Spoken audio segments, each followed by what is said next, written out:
So you've got legally binding contracts with the major banks for them to work with you at events like this, right? Every major Tell me who you got. Bank of America, which includes Countrywide, First Franklin, Merrill Lynch. Chase, which includes Washington Mutual. Wells, which includes Wachovia. GMAC, Lit, everyone. And even if we don't have some of the smaller servicers, right, we have the two biggest investors, Fannie Mae and Freddie Mac. Right. So that means that we cover over 90% of the mortgages in this country. Every major servicer, every major investor. How does NACA get them to sit down and modify loans, but the U.S. government doesn't get them to sit down and modify loans? Are you so scary? but the homeowners are to these lenders, and people are angry. This isn't fair. Right. I mean, to decent, hardworking Americans. I called on the phone, I'm bounced from different individuals who's all looking at the account. You start all over. I've sent the paperwork in 1,001 times. I'm unemployed. I'm a union carpenter. There's no work out there because of the recession. And I fell back on my mortgage. So, I was looking for help. It is very crazy because when I try to call my mortgage company in the banks, I got no help. For the ones that do not cooperate, we engage in nonviolent bank terrorism. Because if someone loses their home, it's personal. The children lose their classmates, they lose their school, the homeowners lose their neighbors. Right. Their lives are turned upside down. Right. It's devastating, it's personal. So we say to homeowners, let's hold those CEOs personally responsible for their actions. So we go into their gated communities, whether it's John Mack, who is the CEO of Morgan Stanley, or it's Bill Fry, who owns one of the big hedge funds. And you know what happens? The police go, stop, on one hand, on the other hand, say, come on through, I've got an unaffordable mortgage, can you help me? So you came here, were you confident that they would help you? Or in the beginning, I was like a little leery. Right. Because I said to myself, this is too good to be true. Right. 2%, they can bring it down, and why not? I said, not even a bank is doing it. Right. So I was like leery about that. I was like, well, you know what? I ain't got nothing to lose. I'm already behind. The worst thing that can happen is something good can happen. Came here today. I will not tell you anything different. I was apprehensive. Right. Just had a headache. Finally, had gotten to a point where I just want to throw my hands up. I'm not going to do this anymore. Yeah, you were just going to give up the home. Just give up. I had already started looking for apartments. There's no pressure on these banks to do anything. Right. No pressure. And until they have that pressure on them, they're not going to do anything. And you're with Wells Fargo, right? Wells Fargo. And your position with Wells Fargo? I'm the Assistant Vice President of Community Relations. So it's a tough time for community relations. I mean, it's been a real challenge.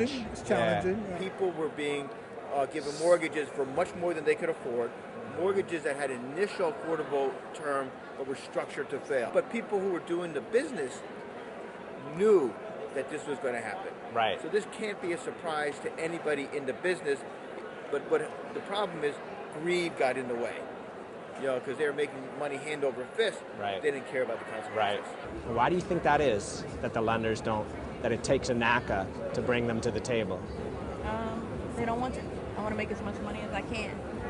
And if I can continue to, for lack of a better word, victimize these people over and over again, why not? Right. I'm losing money, and I want to try to get as much money out of them as I can until they lose their home, and I take their home and try to sell it again. Does it seem kind of crazy to you that you're trying to do this all this time? Yeah, it is. What do you think about that? What is it about this event that makes the banks sit down and come to the table and do something? When people get together, they are forced. You understand? Right. One person, you got to jump through loopholes and everything else, and you get nothing done. Right. But when you got numbers, because numbers is what counts. Right. Because we're the ones that put the politicians in. Right. We're the ones that keep the banks going. Right. You understand? Right. And without numbers, you can't accomplish nothing. Right. Solo ain't no solo. Right. You need a group. Wells Fargo as a company, we do our own events, Wells Fargo sponsored events, where we do similar to all of this also. What kind of turnout do you get for those? Nothing like this. Really? We often go to the CEO's homes on Sunday morning. Why Sunday morning? Family day. Right. Why not bring 400 to 500 families that they're foreclosing on to meet with their family? Because there's a concept that we used to have in this country that said personal responsibility. Well, personal responsibility should also include the CEOs who are devastating this country but live in their rich enclaves as aristocrats and are out of touch but still getting the millions and millions of dollars for having a track record of failure. It's easy to sign a document where I'm going to foreclose on 1,000 or 10,000 or 100,000 people. It's a little bit more difficult when you look at them in the eye and say, I want you to meet my family.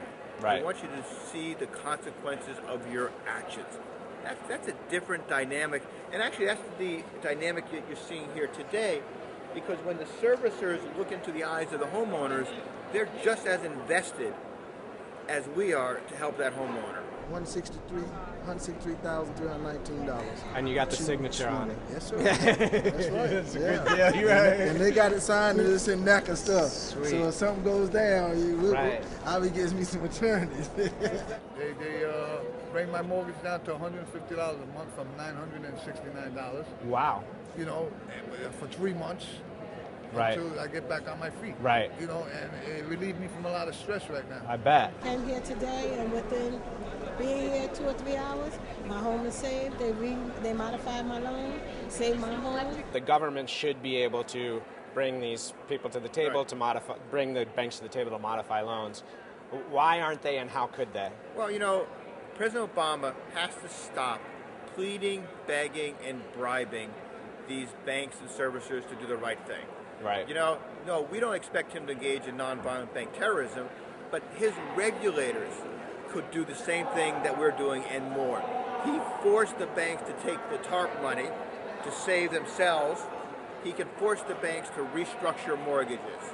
I'm an ex-regulator. I used to work at the Federal Reserve Bank of New York in the applications area. As a regulator, if there is a safety and soundness issue, they can require all the banks that they oversee to do it. At the Federal Reserve, they have that authority. They use that authority to force them to take money.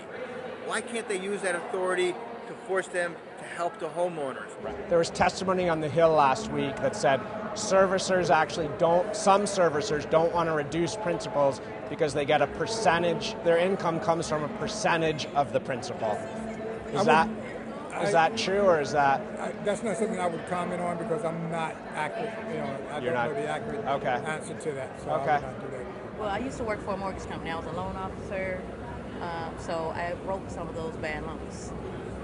So coming back and trying to help people get out of those same type of loans that I helped create, I feel a lot better. It's kind of some redemption. Payment went down from $1,900 to $970.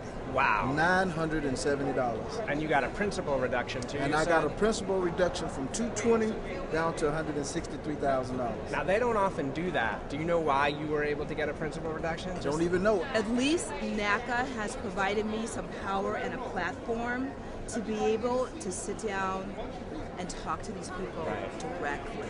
You're here Friday through Tuesday. Right. From 8 in the morning till about midnight. Yes. And you anticipate about how many homeowners will come to this event? Well, this is our 13th Save the Dream event. Okay. At each one, we're getting between 40,000 and 60,000 people. So we expect it to be the same in New York City, maybe even more than even the other locations around the country. And if you had to estimate how many people will get modifications, how many do you think? Oh, we expect there'll be thousands during the 5 days. Right. And then over the next 30 days, there'll be over 80%.